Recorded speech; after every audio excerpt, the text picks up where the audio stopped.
Hello two all ମୋ Twinkle knowledge guide YouTube channel ତରଫରୁ ଆପଣ ସମସ୍ତଙ୍କୁ ମୋର ସ୍ୱାଗତ। ଆଶା କରୁଛି ଆପଣମାନେ ସମସ୍ତେ ବହୁତ ଭଲରେ ଥିବେ। ଆମେ ପୂର୍ବରୁ ଓଡ଼ିଆ ବ୍ୟାକରଣର ପ୍ରଥମ କ୍ଲାସକୁ କଭର କରିଥିଲେ। ସେଥିରେ ମୁଁ ଆପଣମାନଙ୍କ ପାଇଁ ଧ୍ୱନି, ଭାଷା, ବର୍ଣ୍ଣ, ଲିପି, ମାତ୍ରା, ଫଳା ଏସବୁକୁ ନେଇକି ଆସିଥିଲି। କିନ୍ତୁ ଆଜିର କ୍ଲାସରେ ଆମେ ଶବ୍ଦ ଏବଂ ଶବ୍ଦ ଭଣ୍ଡାର ଉପରେ କିଛି ନୋଟକୁ ଆମେ ପଢିବା। ଆପଣମାନେ ସମସ୍ତେ ମଧ୍ୟ କିଛି କୋଶ୍ଚିନ୍‌କୁ ପରୀକ୍ଷାରେ ଦେଖିଥିବେ ଯେ ଗୋଟିଏ ଶବ୍ଦ ଦେଇଥିବ ତାହା କେଉଁ ପ୍ରକାର ଶବ୍ଦ ବୋଲି ପଚାରିଥିବ। ପରୀକ୍ଷାରେ ପଚାରିଥାଇପାରେ ତତ୍ସମ, ତଦ୍ଭବ, ଦେଶଜ କିମ୍ବା ବୈଦେଶିକର ଯେମିତି ଆରବୀ ଶବ୍ଦ, ପାର୍ସୀ ଶବ୍ଦ, ପର୍ତ୍ତୁଗୀଜ ଶବ୍ଦ ଏମିତି କିଛି ବି କୋଶ୍ଚିନ୍ ପଚାରିଥାଇପାରେ ଏବଂ ଆପଣମାନଙ୍କ ପାଇଁ ବହୁତ କଷ୍ଟ ମଧ୍ୟ ତାହା ଆରବୀ, ପାର୍ସୀ କି କଣ ମନେ ରଖିବା। ମୁଁ ଆଜିର ଏହି ଭିଡିଓରେ ଆପଣମାନଙ୍କ ପାଇଁ ଗପ ମାଧ୍ୟମରେ କହିଦେବି ଯେ କୋଉଟା କୋଉ ବୈଦେଶିକ ଶବ୍ଦରୁ ଆସିଛି। ଯେମିତି କି ପର୍ତ୍ତୁଗୀଜଙ୍କ ପାଇଁ ଗୋଟେ ପର୍ତ୍ତୁଗୀଜ ଶବ୍ଦ ଯେତିକି ଆମେ ବ୍ୟବହାର କରୁଛୁ ଇମ୍ପୋର୍ଟାଣ୍ଟ ନେଇକି ତାକୁ ଗୋଟିଏ ଗପ ଲେଖିଛି।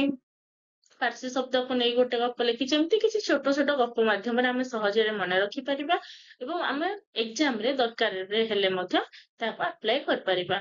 ସୋ ମୋର ଆଶା ଆପଣମାନେ ସମସ୍ତେ ମୋର ଭିଡିଓକୁ ସ୍କିପ୍ ନ କରି ଶେଷ ପର୍ଯ୍ୟନ୍ତ ଧ୍ୟାନର ସହିତ ଦେଖିବେ। ଯଦି ଏବେ ପର୍ଯ୍ୟନ୍ତ ଆପଣ ନଲେଜ ଗାଇଡ୍ ୟୁଟ୍ୟୁବ ଚ୍ୟାନେଲକୁ ସବସ୍କ୍ରାଇବ କରିନାହାନ୍ତି ତାହେଲେ ସବସ୍କ୍ରାଇବ କରନ୍ତୁ, ବେଲ୍ ଆଇକନକୁ ପ୍ରେସ୍ କରି ଅଲ୍ ନୋଟିଫିକେସନକୁ ଅନ୍ କରିଦିଅନ୍ତୁ।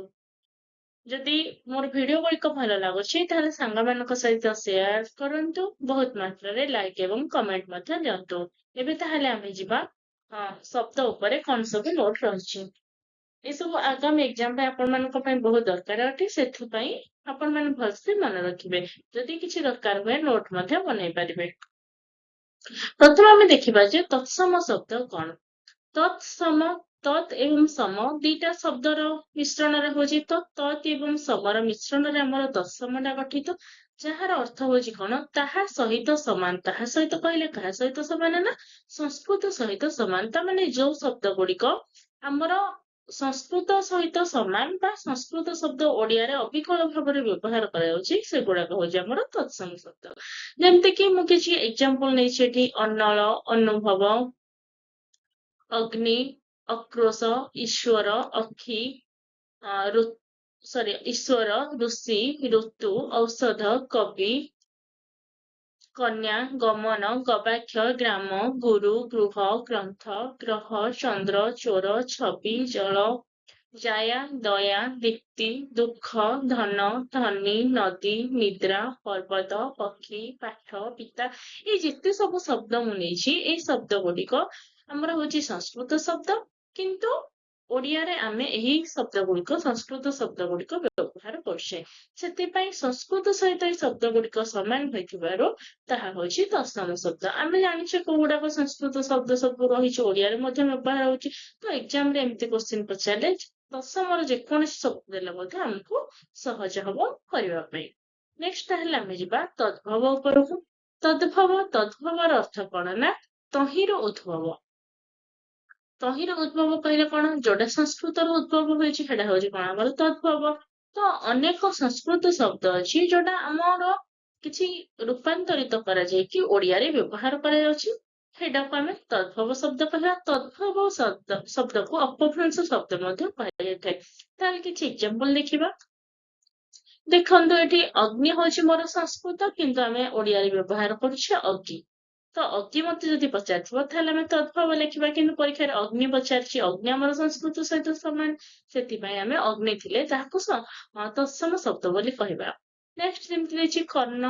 କର୍ଣ୍ଣ ହଉଛି ଆମର କଣ ସଂସ୍କୃତ ଭାଷାରେ ଅଛି କର୍ଣ୍ଣ। ଏଇଟା ହଉଛି ଆମର ତତ୍ସମ। କିନ୍ତୁ କାନ ଯେତେବେଳେ ଆମେ କହିବା କର୍ଣ୍ଣରୁ ଆମର କାନଟା ଉଦ୍ଭବ ହେଇଛି। ସେଥିପାଇଁ କାନ ହେଇଯିବ ମୋର କଣ ତଦ୍ଭବ ଶବ୍ଦ। ନେକ୍ସଟ ଅଛି ନୟନ। ନୟନ କହିଲେ କଣ ସଂସ୍କୃତରୁ ଆସିଛି, ସଂସ୍କୃତ ଶବ୍ଦ ସହିତ ସମାନ। ସେଥିପାଇଁ ସେଟା ହଉଛି ମୋର କଣ ତତ୍ସମ। କିନ୍ତୁ ନେଣ ଯେତେବେଳେ କହିବା ତାହା ହେଇଯିବ ତଦ୍ଭବ। ସେମିତି ଦାନ୍ତ ହେଲେ ଦନ୍ତ ଯଦି ଆମେ କହିବା ଦନ୍ତ କହିଲେ ସଂସ୍କୃତ ତ ତତ୍ସମ ହବ, କିନ୍ତୁ ଦାନ୍ତ କହିଲେ ସେଟା ହେଇଯିବ ତଦ୍ଭବ। ସେମିତି ମୁଖ। ମୁଖରୁ ମୁହଁ ହେଇଛି, ମୁଖ ହଉଛି ତତ୍ସମ କିନ୍ତୁ ମୁହଁ ହଉଛି ଆମର ତଦ୍ଭବ। ପାଦ। ପାଦ ହଉଛି ଆମର ତତ୍ସମ। ପାଅ ଯେତେବେଳେ ଆମେ କହିବା ତାହା ହେଇଯିବ ତଦ୍ଭବ। ନାସିକା କହିଲେ ନାକ। ଆପଣ ମାନେ ବି ଜାଣିଥିବେ। ତ ନାସିକା ଆମେ ଯେତେବେଳେ କହିବା ନାସିକା ହଉଛି ଆମର କଣ ତତ୍ସମ କିନ୍ତୁ ନାକ କହିଲେ ତାହା ହେଇଯିବ ତଦ୍ଭବ। ହସ୍ତ ସେମିତି ହଉଛି ତତ୍ସମ, କିନ୍ତୁ ହାତ କହିଲେ ଆମେ ତାହା ହେଇଯିବ ତଦ୍ଭବ। ଅଖି, ଅଖି କହିଲେ ଆଖି, ଆମେ ଅଖି ଯୋଉ ଶବ୍ଦଟି ବ୍ୟବହାର କରିବା ତାହା ହବ ତତ୍ସମ, କିନ୍ତୁ ଆଖି ହଉଛି ଆମର ତଦ୍ଭବ।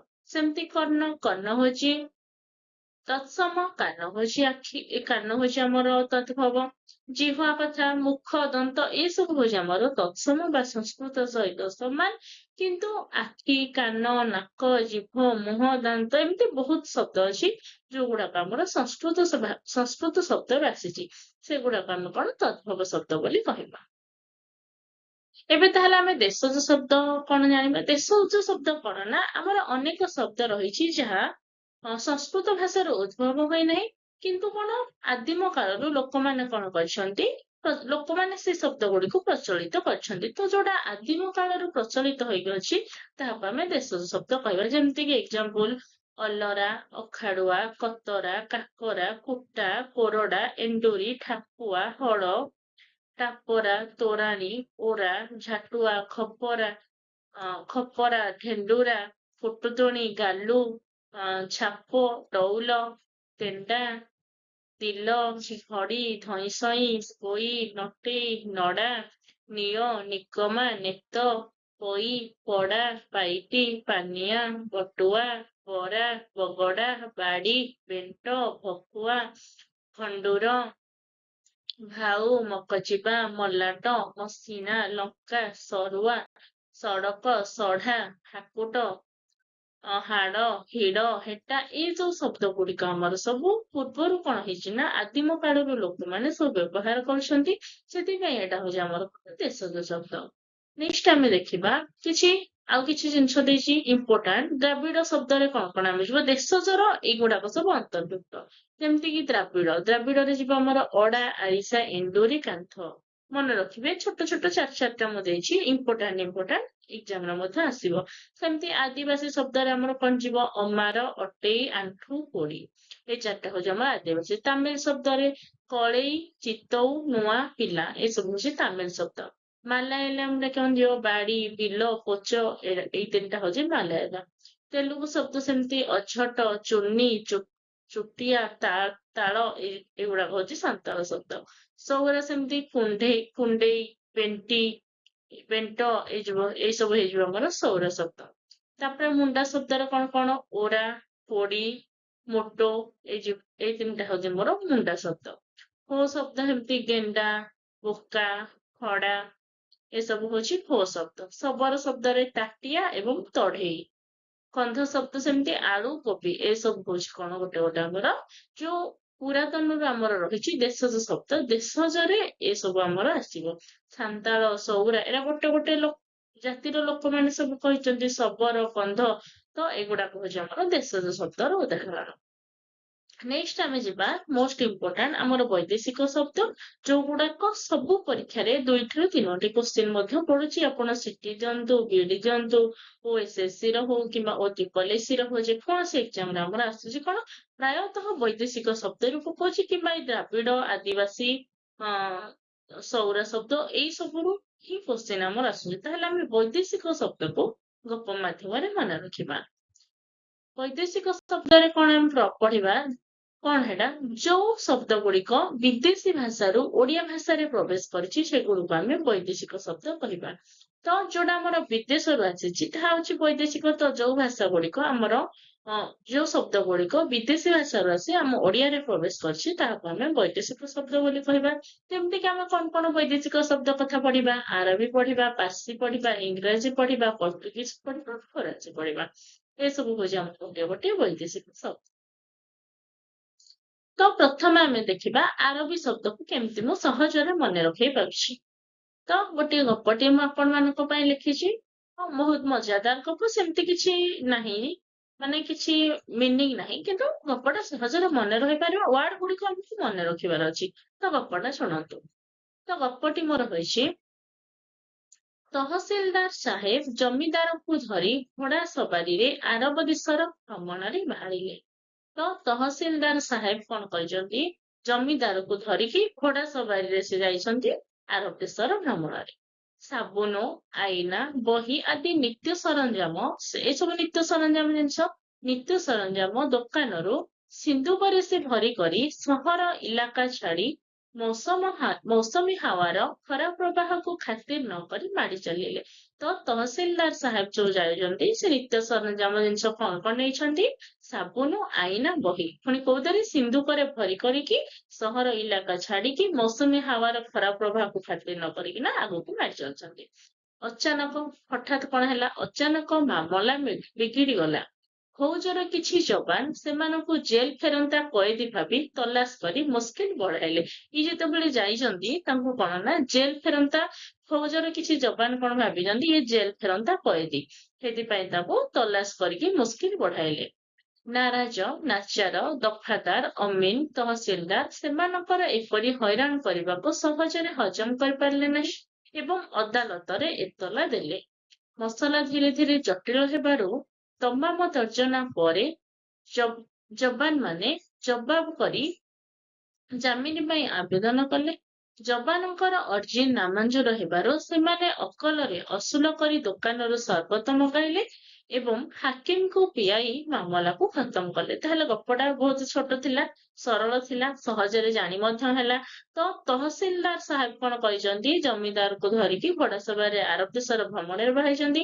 କଣ କଣ ନେଇଛନ୍ତି? ସାବୁନ, ଆଇନା, ବହି, ସବୁ ନିତ୍ୟ ସରଞ୍ଜାମ ଜିନିଷ ଦୋକାନରୁ ସିନ୍ଧୁକରେ ଭରି କରିକି ସହର ଇଲାକା ଛାଡି ମୌସୁମୀ ହାୱାର ଖରାପ ପ୍ରଭାବକୁ ଖାତିର ନ କରିକି ମାଡି ଚାଲିଲେ।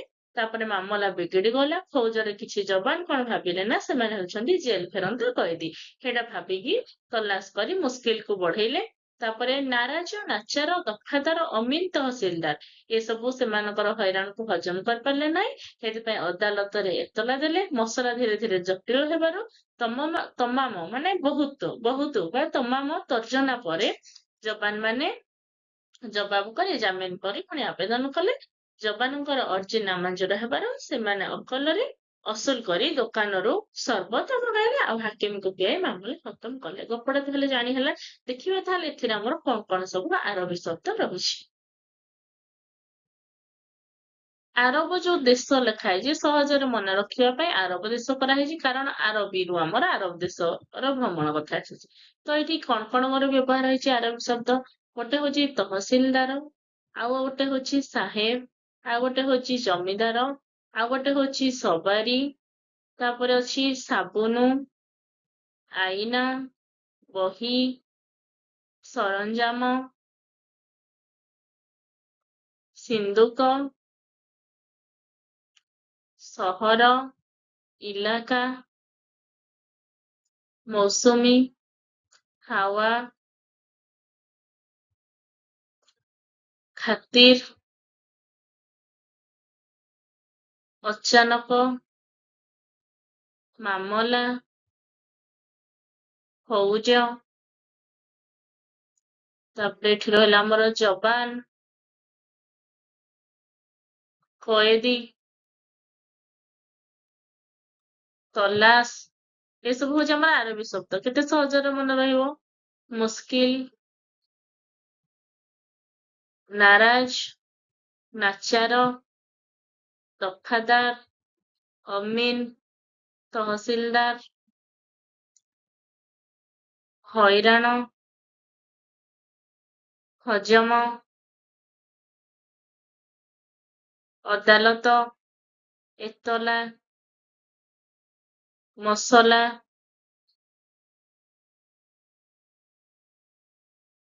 ଯବାନ,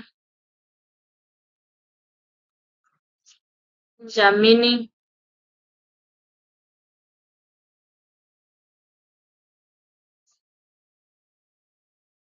ଅର୍ଜି, ଅକଲ, ଦୋକାନ, ସର୍ବଦ, ହାକିମ, ଖତମ। ବୁଝିହେଲା ତାହେଲେ କେତେ ସବୁ ଆମର ଇମ୍ପୋର୍ଟାଣ୍ଟ ୱାର୍ଡ ରହିଲା।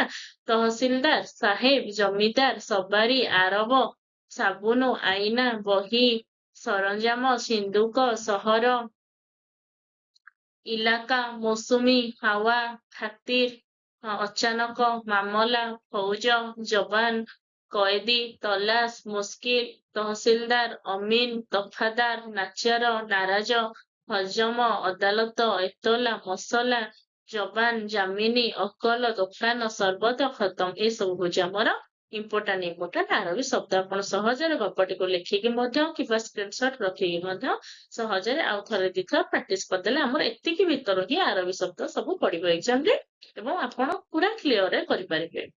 ନେକ୍ସଟ ତାହେଲେ ଆମେ ଦେଖିବା ପାର୍ସୀ ଶବ୍ଦରେ ସେମିତି ଗୋଟେ ଛୋଟ ଗପ ଅଛି। ଦେଖିବା ପାର୍ସୀ ଶବ୍ଦର ଗପଟି କଣ। ଜଣେ ପାର୍ସୀ ସୌଦାଗର ଅଙ୍ଗୁର ତରକାରୀ ଖାଇବାକୁ ଭଲ ପାଉଥିଲେ। ସେଥିପାଇଁ ସେ ଏକ ଅଙ୍ଗୁର ବଗିଚା କଲେ। ତ ଜଣେ ପାର୍ସୀ ସୌଦାଗର, ପାର୍ସୀ କଣ ପାଇଁ ନିଆହେଇଛି ପାର୍ସୀ ସୌଦାଗର ନା ପାର୍ସୀ ଶବ୍ଦ ସହଜରେ ମନେ ରଖିବାକୁ ଆମେ, ସେଥିପାଇଁ ହଉଛି ପାର୍ସୀ ସୌଦାଗର। ଜଣେ ପାର୍ସୀ ସୌଦାଗର ଅଙ୍ଗୁର ତରକାରୀ ଖାଇବାକୁ ଭଲ ପାଉଥିଲେ, ସେଥିପାଇଁ ସେ ଗୋଟେ ଅଙ୍ଗୁର ବଗିଚା କଲେ। ବଗିଚାର ନିଯୁକ୍ତି ପାଇଁ ସେ ଗୁମାସ୍ତା, ଗୁମାନ, ଚପରାସୀ, ପେସ୍କାର ଏବଂ ପିଆଦା ଦରକାର କଲେ। ଏକ ନିର୍ଦ୍ଦିଷ୍ଟ ତାରିଖରେ ଦରଖାସ୍ତ ଗ୍ରହଣ ପାଇଁ ଖବର ଦିଆଗଲା। ଦରଜୀ ଡକାଇ କର୍ମଚାରୀଙ୍କ ପାଇଁ କୁରୁତା, କାମିଜ ସିଲାଇ ହେଲା। ବେମାର ନ ହେବା ପାଇଁ ମାଲିକଙ୍କ ହୁକୁମରେ ପାଇଖାନା ତିଆରି ହେଲା। ରୋଜଗାର ବୁଡ଼ିବାରୁ ହଜାର ହଜାର ଖଜଣା ଦେବାକୁ ପଡ଼ିଲା। ମସିହା ପରେ ମସିହା ଗଡ଼ି ଚାଲିଲା। ସୌଦାଗରଙ୍କର ଦୌଲତ କମି ଚାଲିଲା। କରଜ ବଢ଼ିବାରୁ ଋଣର କିସ୍ତି ପରିଶୋଧ କରିବା ପାଇଁ ଶେଷରେ ଚଷମା, କଲମ, ଖାତା, କାଗଜ ଆଦି ନିଲାମ ହେଲା। ଗରିବ ସୌଦାଗର ରୁମାଲରେ ମୁହଁ ପୋଛିଲେ ଏବଂ ଜାହାଜରେ ଦୂର ଦେଶକୁ ଚାଲିଗଲେ। ତାଙ୍କର ପତା କି ଖବର ମିଳିଲା ନାହିଁ। ବୁଝିଲ ତାହେଲେ ଗପଟି କଣ ଥିଲା? ପାର୍ସୀ ଶବ୍ଦକୁ ନେଇକି ଏଇ ଗପଟି ହେଇଛି। ପାର୍ସୀ ସୌଦାଗର କଣ କରିଛନ୍ତି? ଅଙ୍ଗୁର ତରକାରୀ ଖାଇବାକୁ ତାଙ୍କୁ ଭଲ ଲାଗୁଥିଲା। ସେଥିପାଇଁ ସେ ଗୋଟେ ଅଙ୍ଗୁର ବଗିଚା କଲେ। ସେଥିରେ ନିଯୁକ୍ତି ପାଇଁ କାହାକୁ କାହାକୁ ରଖିଛନ୍ତି? ଗୁମାସ୍ତା, ଗୁମାନ, ଚପରାସୀ, ପେସ୍କାର, ପିଆଦା। ତ ଏମାନଙ୍କର ନିଯୁକ୍ତି ପାଇଁ ଦରକାର କଲେ। ନିର୍ଦ୍ଦିଷ୍ଟ ତାରିଖରେ ଦରଖାସ୍ତ ଗ୍ରହଣ ପାଇଁ ଖବର ଦିଆଗଲା। ଦରଜୀ ଡକାଇକି କର୍ମଚାରୀ ମାନଙ୍କ ପାଇଁ କୁର୍ତ୍ତା ଏବଂ କାମିଜ ସିଲେଇ ହେଲା। ବେମାର ନ ହେବା ପାଇଁ ମାଲିକଙ୍କ ହୁକୁମରେ ପାଇଖାନା ତିଆରି କରାଗଲା। ତ ଏତେ ସବୁ ଜିନିଷ ଯେତେବେଳେ କଲେ ତ ରୋଜଗାର ବୁଡିଗଲା। ରୋଜଗାର ବୁଡିଯିବାର ହଜାର ହଜାର ଖଜଣା ଦେବାକୁ ପଡିଲା। ତାପରେ ମସିହା ପରେ ମସିହା ଗଡି ଚାଲିଲା। ସୌଦାଗରଙ୍କର ଦୌଲତ କମିଗଲା। କରଜ ବଢିବାରୁ ଋଣର କିସ୍ତି ପରିଶୋଧ କରିବା ପାଇଁ ଶେଷରେ କଣ ହେଲା ନା ଚଷମା, କଲମ, ଖାତା, କାଗଜ ଏସବୁ ନିଲାମ ହେଇଗଲା। ଗରିବ ସୌଦାଗର ରୁମାଲରେ ମୁହଁ ପୋଛିଲେ, ପୁଣି ଜାହାଜରେ ଦୂର ଦେଶକୁ ଚାଲିଗଲେ। ତାଙ୍କର ପତା କି ଖବର କିଛି ମିଳିଲା ନାହିଁ। ବୁଝିହେଲା ତାହେଲେ ଗପଟା? ଏବେ ଦେଖିବା କଣ କଣ ସବୁ ପାର୍ସୀ ଶବ୍ଦ ବ୍ୟବହାର କରାଯାଇଛି।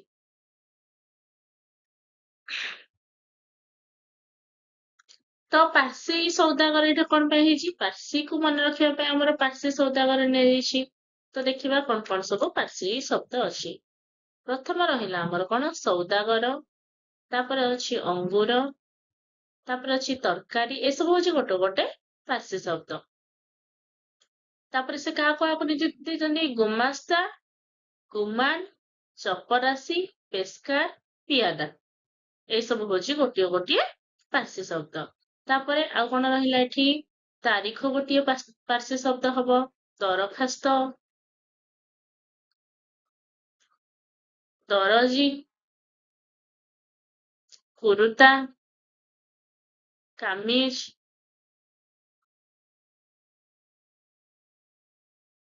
ବେମାର, ମାଲିକ, ହୁକୁମ, ପାଇଖାନା, ରୋଜଗାର, ହଜାର, ଖଜଣା,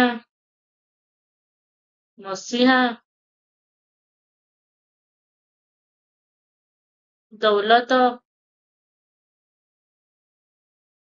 କରଜ, କିସ୍ତି,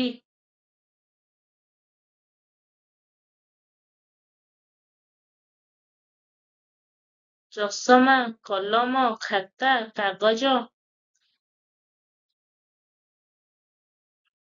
ଗରିବ, ରୁମାଲ, ଜାହାଜ, ପତା, ଖବର। ଏସବୁ ହଉଛି ମୋର ଗୋଟିଏ ଗୋଟିଏ ପାର୍ସୀ ଶବ୍ଦ। ଦେଖିଲା ବହୁତ ଗୁଡିଏ ପାର୍ସୀ ଶବ୍ଦକୁ ଆମେ ଏଇ ଗପ ମାଧ୍ୟମରେ ମନେ ରଖିଦେଲେ ନା। କଣ କଣ ଥିଲା ତାର ଶବ୍ଦ ଗୁଡିକ? ସୌଦାଗର, ତରକାରୀ, ଗୁମାସ୍ତା, ଗୁମାନ, ଚପରାସୀ, ପେସ୍କାର, ପିଆଦା, ତାରିଖ, ଦରଖାସ୍ତ, ଦରଜୀ, ପୁରୁତା, କାମିଜ, ବେମାର, ମାଲିକ, ହୁକୁମ, ପାଇଖାନା, ରୋଜଗାର, ହଜାର, ଖଜଣା, ମସିହା, ଦୌଲତ, କରଜ, କିସ୍ତି, ଚଷମା, କଲମ, ଖାତା, କାଗଜ, ଗରିବ, ରୁମାଲ, ଜାହାଜ, ପତା, ଖବର ଏସବୁ ହଉଛି ମୋର ଗୋଟିଏ ଗୋଟିଏ ପାର୍ସି ଶବ୍ଦ ଏବଂ ଆମେ ଏହି ଗପ ମାଧ୍ୟମରେ ସହଜରେ ମନେ ରଖି ମଧ୍ୟ ପାରିଲେ। ନେକ୍ସଟ ସେହିପରି ଆମେ କଣ ଜାଣିଲେ ତାହେଲେ କିଛି ଆରବୀୟ ଶବ୍ଦକୁ ମନେ ରଖିଲେ ପାର୍ସି ଶବ୍ଦକୁ ମଧ୍ୟ ମନେ ରଖିଲେ। ନେକ୍ସଟ ତାହେଲେ ଆମେ ପଢିବା କିଛି ପର୍ତ୍ତୁଗୀଜ ଶବ୍ଦ। ତ ପର୍ତ୍ତୁଗୀଜ ଶବ୍ଦକୁ ନେଇ ମଧ୍ୟ ମୁଁ ଗୋଟିଏ ଗପ ଲେଖିଛି, ଦେଖିବା ତାହେଲେ ଗପଟି କଣ ଅଛି। ପର୍ତ୍ତୁଗୀଜ ମାନେ ପ୍ରଥମ ବୈଦେଶିକ ଭାବେ ଫିରିଙ୍ଗିମାନଙ୍କ ପୂର୍ବରୁ ଭାରତ ଗସ୍ତରେ ଆସିଥିଲେ।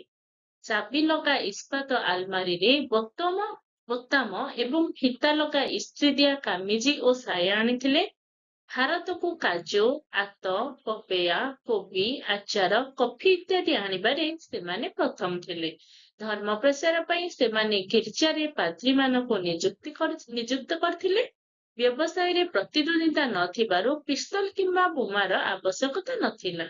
ବାସନ ହିସାବରେ ସେମାନେ ବାଲ୍ଟି, ଗାଙ୍ଗୁଲା ବ୍ୟବହାର କରୁଥିଲେ। ପିଇବା ପାଇଁ ପାଣିକୁ ବୋତଲରେ ରଖିବା ଏବଂ ବାଦ୍ୟଯନ୍ତ୍ର ହିସାବରେ ବେହେଲା ତାଙ୍କୁ ଭଲ ଭାବରେ ଜଣାଥିଲା। ଗପଟି ତାହେଲେ ମନେ ରହିଲା। ପର୍ତ୍ତୁଗୀଜ ମାନେ ପ୍ରଥମ ବୈଦେଶିକ ଭାବରେ ଆସିଥିଲେ। ସେମାନେ ଫେରିଙ୍ଗି ମାନଙ୍କର ପୂର୍ବରୁ ଭାରତ ଗସ୍ତରେ ଆସିଥିଲେ। ତ ଚାବି ଲଗା ଇସ୍ପାତ ଆଲମାରିରେ ବୋତାମ ଏବଂ ଫିତା ଲଗା ଇସ୍ତ୍ରି ଦିଆ କାମିଜ ଏବଂ ସାୟା ସେମାନେ ଆଣିଥିଲେ। ଆଉ କଣ ପ୍ରଥମେ ଆବିଷ୍କାର କରିଥିଲେ? କାଜୁ, ଆତ, ପପେୟା, କୋବି, ଆଚାର, କଫି ଏସବୁ ଭାରତକୁ ଆଣିବାରେ ସେମାନେ ପ୍ରଥମ ଥିଲେ। ଧର୍ମ ପ୍ରଚାର ପାଇଁ ଗିର୍ଜାରେ ପାଦ୍ରୀମାନଙ୍କୁ ନିଯୁକ୍ତ ମଧ୍ୟ କରିଥିଲେ। ବ୍ୟବସାୟରେ ପ୍ରତିଦ୍ୱନ୍ଦିତା ନଥିଲା, ସେଥିପାଇଁ ପିସ୍ତଲ ବୋମା କିଛି ଆବଶ୍ୟକତା ନଥିଲା। ବାସନ ହିସାବରେ ବାଲ୍ଟି ଏବଂ ଗାଙ୍ଗୁଲା ବ୍ୟବହାର କଲେ। ପିଇବା ପାଣିକୁ ବୋତଲରେ ରଖୁଥିଲେ ଏବଂ ବାଦ୍ୟଯନ୍ତ୍ର ହିସାବରେ ବେହେଲା ତାଙ୍କୁ ଭଲ ଭାବରେ ଜଣାଥିଲା। ଦେଖିବା କଣ ସବୁ ପର୍ତ୍ତୁଗୀଜ ଶବ୍ଦ ଏଥିରେ ବ୍ୟବହାର କରାଯାଇଛି। ତ ପର୍ତ୍ତୁଗୀଜ ମାନେ ଆସିଛନ୍ତି, ତ ପର୍ତ୍ତୁଗୀଜ ଶବ୍ଦ ବୋଲି ଆମେ ସହଜରେ ମନେ ରଖିପାରିବା। ଫାଷ୍ଟ ଅଛି ବୈଦେଶିକ, ଏହା ହଉଛି ଗୋଟେ ପର୍ତ୍ତୁଗୀଜ ଶବ୍ଦ। ତାପରେ ଏଠି ରହିଲା ଫିରିଙ୍ଗି, ତାପରେ ଗସ୍ତ, ଚାବି, ଇସ୍ପାତ, ଆଲମାରି, ବୋତାମ, ଫିତା, ଇସ୍ତ୍ରୀ, କାମିଜ, ସାୟା, କାଜୁ, ଆତ, ପପେୟା, କୋବି, ଆଚାର, କଫି,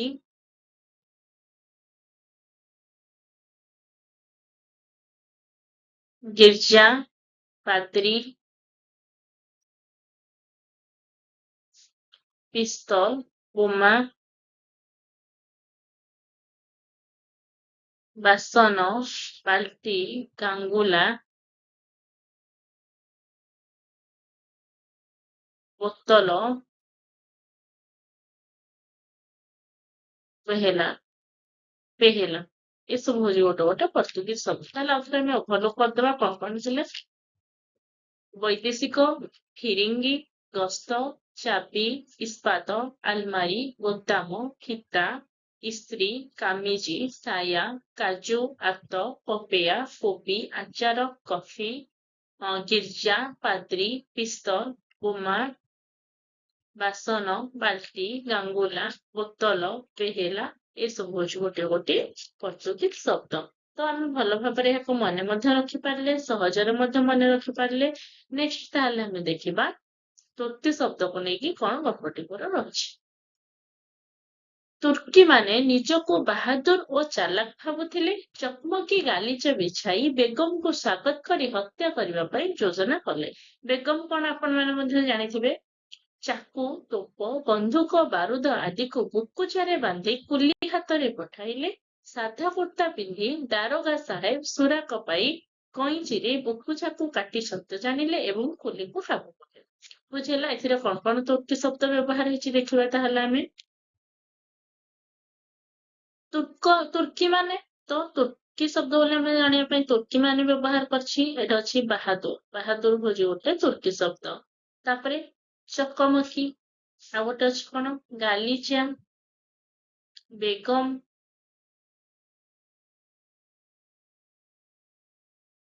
ଚାକୁ, ତୋପ, ବନ୍ଧୁକ, ବାରୁଦ, ଉକୁଜା, କୁଲି, କୁର୍ତ୍ତା, ଦାରୋଗା,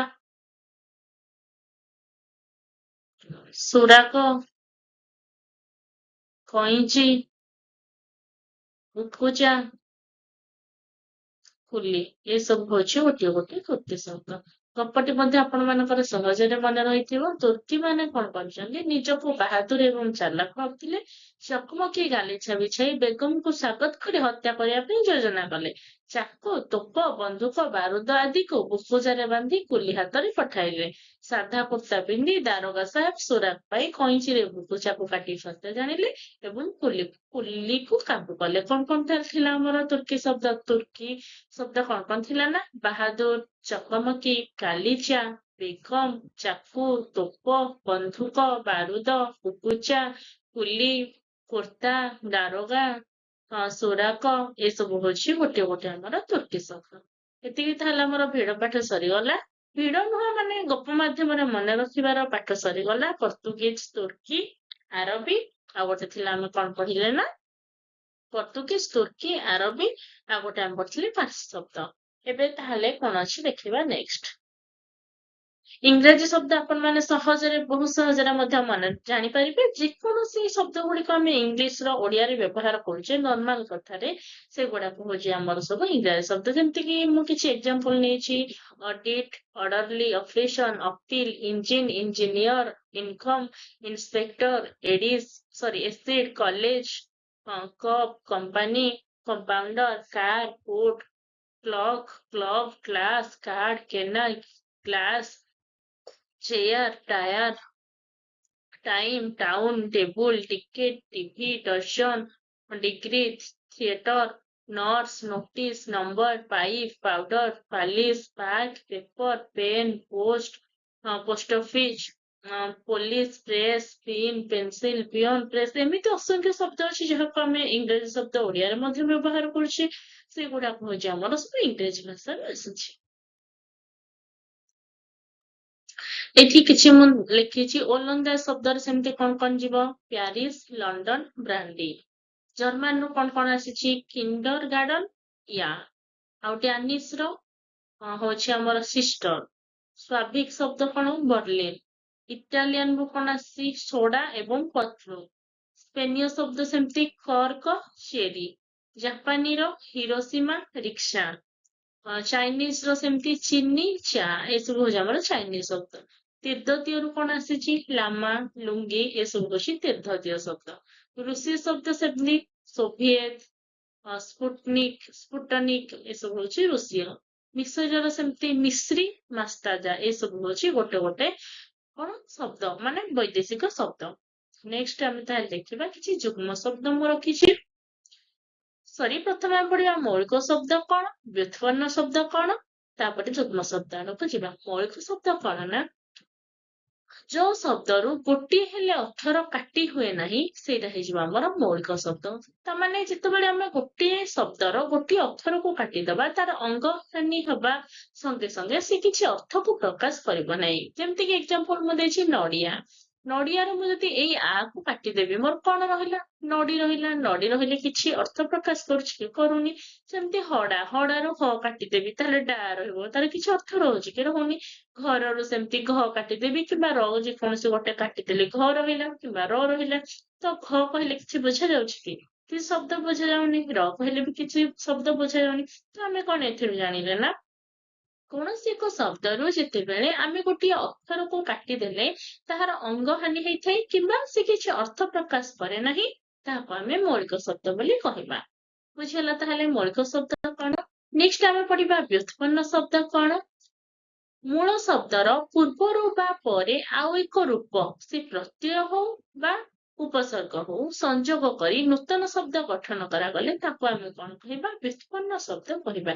ତାମାନେ ଯେତେବେଳେ ଗୋଟେ ବ୍ୟୁତ୍ପନ୍ନ ଶବ୍ଦ କେତେବେଳେ ତିଆରି ହବ ମୂଳ ଶବ୍ଦ ସହିତ ଆଉ ଗୋଟିଏ ଶବ୍ଦକୁ ଆମେ ଯୋଗ କରେଇକି ଆମେ ବ୍ୟୁତ୍ପନ୍ନ ଶବ୍ଦକୁ ତିଆରି କରିପାରିବା। ଯେମିତି ମୋର ଘର ହଉଛି ମୂଳ ଶବ୍ଦ ସେଥିରେ ଉଆ ଲଗେଇକି ମୁଁ କରିଛି ଘରୁଆ। ତ ଘରୁଆ ହଉଛି ମୋର ବ୍ୟୁତ୍ପନ୍ନ ଶବ୍ଦ କିନ୍ତୁ ଉଆକୁ ମୁଁ ଯେତେବେଳେ କାଟିଦେବି ଘର ରହିବ ଘର ହଉଛି ମୋର ମୌଳିକ ଶବ୍ଦ। ତ ସବୁବେଳେ ଗୋଟେ ମୌଳିକ ଶବ୍ଦରେ ପ୍ରତ୍ୟୟ ହଉ କି କୌଣସି ବି ଶବ୍ଦକୁ ଆମେ ଯୋଗ କରି ସେଥିରୁ ଆମେ ବ୍ୟୁତ୍ପନ୍ନ ଶବ୍ଦକୁ ପାଇପାରିବା। ସେମିତି ତଳ ଉଆ ତଳୁଆ, ପ୍ରତାପ ପ୍ରତାପ, ପାଣି ଆ ପାଣିଆ, ପାନ ରା ପାନରା। ଏଠି ଉପସର୍ଗ ବ୍ୟବହାର ହୋଇଛି। ଉପସର୍ଗ ହଉ କି ପରସର୍ଗ ହଉ, ପ୍ରତ୍ୟୟ ହଉ, ଯେକୌଣସି ଜିନିଷକୁ ଆମେ ବ୍ୟବହାର କରିକି ଆମେ ବ୍ୟୁତ୍ପନ୍ନ ଶବ୍ଦକୁ ଗଢିପାରିବା। ତ ମୌଳିକ ଶବ୍ଦ କଣ ଆପଣ ମାନେ ଜାଣିଲେ, ବ୍ୟୁତ୍ପନ୍ନ ଶବ୍ଦ କଣ ମଧ୍ୟ ଜାଣିଲେ। ଏବେ ଆମେ ଦେଖିବା ଯୁଗ୍ମ ଶବ୍ଦ କେମିତି ସବୁ ତିଆରି ହଉଛି। ତ ଶବ୍ଦ ସହିତ ପ୍ରଥମେ ଦେଖିବା କେତେଟା ଟାଇପରେ ଆମର ତିଆରି କରିପାରିବା। ଶବ୍ଦ ସହିତ ସେଇ ଶବ୍ଦର ବିପରୀତ ଅର୍ଥ ବୁଝାଉଥିବ। ମାନେ ଗୋଟେ ଶବ୍ଦ ଥିବ ଆଉ ତାର କଣ ବିପରୀତ ଅର୍ଥ ବୁଝାଉଥିବା ଶବ୍ଦ ଯୋଗରେ ଗଠିତ ଯୁଗ୍ମ ଶବ୍ଦ। ଯେମିତିକି ଅଗମୂଳ। ଅଗର ବିପରୀତ ହଉଛି କଣ ମୂଳ। ତ ଏଇ ଦିଟାକୁ ନେଇକି ଆମେ ମଧ୍ୟ ଗୋଟେ ଯୁଗ୍ମ ଶବ୍ଦ ଗଢିବା। ହାନି ଲାଭ। ହାନି ହଉଛି ହାନିର ବିପରୀତ ଲାଭ। ତ ଇୟାର ବିପରୀତ କି ଇଏ। ତ ଗୋଟେ ଶବ୍ଦ ଆଉ ତାର ବିପରୀତକୁ ନେଇକି ମଧ୍ୟ ଆମେ ଯୁଗ୍ମ ଶବ୍ଦ ଗଢିପାରିବା। ସେମିତି ଆଗ ପଛ, ଦୁଃଖ ସୁଖ, ହ୍ରାସ ବୃଦ୍ଧି, ଅରୁଆ ଉଷନା, ଖଟା ମିଠା, ଏସବୁ ହଉଛି ଗୋଟିଏ ଗୋଟିଏ ଶବ୍ଦ ସହିତ ତାର ବିପରୀତ ଶବ୍ଦ ଅର୍ଥ ଯୋଗ ହେଇକି ଆମର ତିଆରି ହେଉଛି ଯୁଗ୍ମ ଶବ୍ଦ। ପ୍ରାୟ ସମାନ ଅର୍ଥ ବୁଝାଉଥିବା ଦୁଇଟି ଶବ୍ଦ ଯୋଗର ଗଠିତ ଯୁଗ୍ମ ଶବ୍ଦ। ତା ମାନେ ସମାନ ଅର୍ଥ ବୁଝାଉଥିବା ଯୁଗ୍ମ ଶବ୍ଦ। ଯେମିତିକି ଉପାସ ଭୋକ। ଉପାସର ଅର୍ଥ ଯାହା ଭୋକର ବି ଅର୍ଥର ସେଇଆ। ଘରର ଅର୍ଥ ଯାହା ବାଡିର ବି ଅର୍ଥ ସେଇଆ। କଳିର ଅର୍ଥ ଯାହା କଜିଆର ଅର୍ଥ ମଧ୍ୟ ସେଇଆ।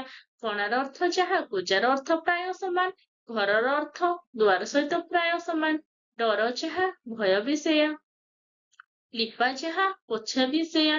ଲୁଚା ଯାହା ଚୋରା ବି ସେଇଆ। ତ ଅର୍ଥ ଗୁଡିକ କଣ ନା ପାଖାପାଖି ସମାନ ହେଇଛି। ତ ଯଦି ଅର୍ଥ ପାଖାପାଖି ସମାନ ହବ ତାହାକୁ ନେଇକି ମଧ୍ୟ ଆମେ ଯୁଗ୍ମ ଶବ୍ଦ ଗଠନ କରିପାରିବା। ତାପରେ ଅଛି ଅର୍ଥ ଥିବ ଶବ୍ଦ ଆଉ ଅର୍ଥ ନଥିବା ଶବ୍ଦର ମଧ୍ୟ ମିଶ୍ରଣରେ ଆମେ ଗଠନ କରିପାରିବା ଯୁଗ୍ମ ଶବ୍ଦ। ଯେମିତିକି ଅଙ୍କା ବଙ୍କା। ବୁଝିହେଲା। ଅନ୍ଧି ସନ୍ଧି। କନ୍ଦା କଟା। ମାନେ କନ୍ଦାର ଅର୍ଥ ହଉଛି କାନ୍ଦିବା କିନ୍ତୁ କଟାର କିଛି ଅଛି କି ଅର୍ଥ ନାହିଁ। କିନ୍ତୁ ଗୋଟେ ଶବ୍ଦର ଅର୍ଥ ଅଛି ଆଉ ଗୋଟେ ଶବ୍ଦର ଅର୍ଥ ନାହିଁ। ଦିଟା ଯାକକୁ ଆମେ ଯୋଗ କରିକି ଆମେ ଯୁଗ୍ମ ଶବ୍ଦ ମଧ୍ୟ ଗଠନ କରିପାରିବା। ସେମିତି ବାସନର ଅର୍ଥ ଅଛି କିନ୍ତୁ କୁସନର କିଛି ଅର୍ଥ ନାହିଁ। ପିଲାର ଅର୍ଥ ଅଛି ଝିଲାର କିଛି ଅର୍ଥ ନାହିଁ। ବାଘର କିଛି ଅର୍ଥ ଅଛି ବାଇଶର କିଛି ଅର୍ଥ ନାହିଁ। ତ ଗୋଟିଏ ଶବ୍ଦର ଅର୍ଥ ଥିବ ତା ସହିତ ଗୋଟିଏ ଶବ୍ଦର ଅର୍ଥ ନଥାଇ ମଧ୍ୟ ଆମେ କିଛି ଯୁଗ୍ମ ଶବ୍ଦ ଗଠନ କରିପାରିବା। ତାପରେ ଗୋଟେ ଇମ୍ପୋର୍ଟାଣ୍ଟ ଜିନିଷ ଆସିଲା ଧ୍ୱନ୍ୟାତ୍ମକ ଯୁଗ୍ମ ଶବ୍ଦ। କେତେକ ଧ୍ୱନି ସୃଷ୍ଟିକାରୀ ଶବ୍ଦର ସାହାଯ୍ୟ ନେଇ ଧ୍ୱନ୍ୟାତ୍ମକ ଯୁଗ୍ମ ଶବ୍ଦ ଗଠନ କରାଯାଏ। ଯେମିତିକି ଧୁମଧାମ, ଟିକ ଟିକ, କାଉଁ କାଉଁ, ଟିନ୍ ଟିନ୍, ଟପ୍ ଟପ୍, ଖର ଖର, ଏସବୁ ହଉଛି ଗୋଟେ ଗୋଟେ ଧ୍ୱନି ସୃଷ୍ଟିକାରୀ ଶବ୍ଦ। ତ ଧ୍ୱନି ସୃଷ୍ଟିକାରୀ ଶବ୍ଦରୁ ଆମର ଧ୍ୱନ୍ୟାତ୍ମକ ଯୁଗ୍ମ ଶବ୍ଦ ସବୁବେଳେ ତିଆରି ହେଇଥାଏ। ତାପରେ ଅଛି ଅସମାପିକା କ୍ରିୟା ଯୋଗରେ ଗଠିତ ଯୁଗ୍ମ ଶବ୍ଦ। ସମାପିକା କ୍ରିୟା କଣ ଅସମାପିକା କ୍ରିୟା କଣ। ଯେତେବେଳେ କ୍ରିୟା ଶେଷ ହେଇଥିବ ଏଟା ସମାପିକା କ୍ରିୟାର ଶେଷ ଯଦି ନାହିଁ ତାହେଲେ ହେଇଛି ଅସମାପିକା। ସୁଖା ସୁଖୀ, ସୁଖୀ, ଧାଇଁ, ନାଚି, ଖେଳି, ଏସବୁ ହଉଛି କଣ ଅସମାପିକା କ୍ରିୟା। ତାମାନେ କାର୍ଯ୍ୟ ସରିନାହିଁ। ଘୋଡା ଘୋଡି, ଏଠି ଘୋଡି ଅସମାପିକା କ୍ରିୟା ଲାଗିଛି। ଶୁଣା ଶୁଣି, ଶୁଣି ହଉଛି ଅସମାପିକା କ୍ରିୟା। କାମୁଡା କାମୁଡି, କାମୁଡି ହଉଛି ଅସମାପିକା କ୍ରିୟା। ଚଢା ଚଢି, ଚଢି ହଉଛି ଅସମାପିକା କ୍ରିୟା। ତାମାନେ ଅସମାପିକା କ୍ରିୟାର ଯୋଗରେ ମଧ୍ୟ ଆମେ ଯୁଗ୍ମ ଶବ୍ଦ ଗଠନ କରିପାରିବା। ତାପରେ ଆଉ ଗୋଟେ ଅଛି ଇମ୍ପୋର୍ଟାଣ୍ଟ କଣ ଦ୍ୱିରୁକ୍ତ ଯୁଗ୍ମ ଶବ୍ଦ। ଦ୍ୱିରୁକ୍ତ କଣ ଯଦି ଗୋଟିଏ ଶବ୍ଦକୁ ଦୁଇଥର ବିରାମ ନ ଦେଇକି କହିବା ତାହା ହଉଛି ଆମର ଦ୍ୱିରୁକ୍ତ। ତ ଦ୍ୱିରୁକ୍ତରୁ ଯୋଉ ଯୁଗ୍ମ ଶବ୍ଦଟା ଗଠନ ହେଲା ତାହାକୁ ଆମେ ଦ୍ୱିରୁକ୍ତ ଯୁଗ୍ମ ଶବ୍ଦ କହିବା। ଆମେ ବିରାମ ନ ଦେଇକି ତାହେଲେ କହିବା। ଯେମିତିକି କଟ କଟ, ଥର ଥର, କିଛି ବିରାମ ନେଇଛି କି ନେଇନି। ଛଳ ଛଳ, ସଲ ସଲ, ଫର ଫର, ପଲ ପଲ, ସମାନ ଶବ୍ଦ ହେଇଥିବ କିନ୍ତୁ କିଛି ବିରାମ ନବା ନାହିଁ। ଗୋଟେ ଶବ୍ଦକୁ ଦିଥର କହିବା ବିରାମ ନ ଦେଇକି ଆମେ ଯଦି କହିବା ତାହା ହଉଛି ଗୋଟେ ଦ୍ୱିରୁକ୍ତ ଯୁଗ୍ମ ଶବ୍ଦ। ଆଶା କରୁଛି ଆପଣମାନଙ୍କୁ ସମସ୍ତଙ୍କୁ ମୋର ଏହି ଛୋଟ ଭିଡିଓଟି ନିହାତି ଭାବରେ ଭଲ ଲାଗିଥିବ। ଯଦି ଭିଡିଓଟି ଭଲ ଲାଗିଛି ତାହେଲେ ଲାଇକ୍ କରିବା ପାଇଁ ଭୁଲିବେ ନାହିଁ। ସାଙ୍ଗମାନଙ୍କ ସହିତ ବହୁତ ମାତ୍ରାରେ ସେୟାର କରିବା ପାଇଁ ମଧ୍ୟ ଭୁଲିବେ ନାହିଁ। ଭିଡିଓଟି କେମିତି ଲାଗିଲା କମେଣ୍ଟ ମାଧ୍ୟମରେ ମଧ୍ୟ ନିହାତି ଭାବରେ ଜଣାଇବେ। ଯଦି ଆପଣମାନେ ଏବେ ପର୍ଯ୍ୟନ୍ତ ନଲେଜ ଗାଇଡ ୟୁଟ୍ୟୁବ ଚ୍ୟାନେଲକୁ ସବସ୍କ୍ରାଇବ କରିନାହାନ୍ତି ତାହେଲେ ସବସ୍କ୍ରାଇବ କରନ୍ତୁ। ବେଲ୍ ଆଇକନକୁ ପ୍ରେସ୍ କରି ଅଲ୍ ନୋଟିଫିକେସନକୁ ଅନ୍ କରିଦିଅନ୍ତୁ। Thank you so much for your love, support and valuable time. Thank you so much to all.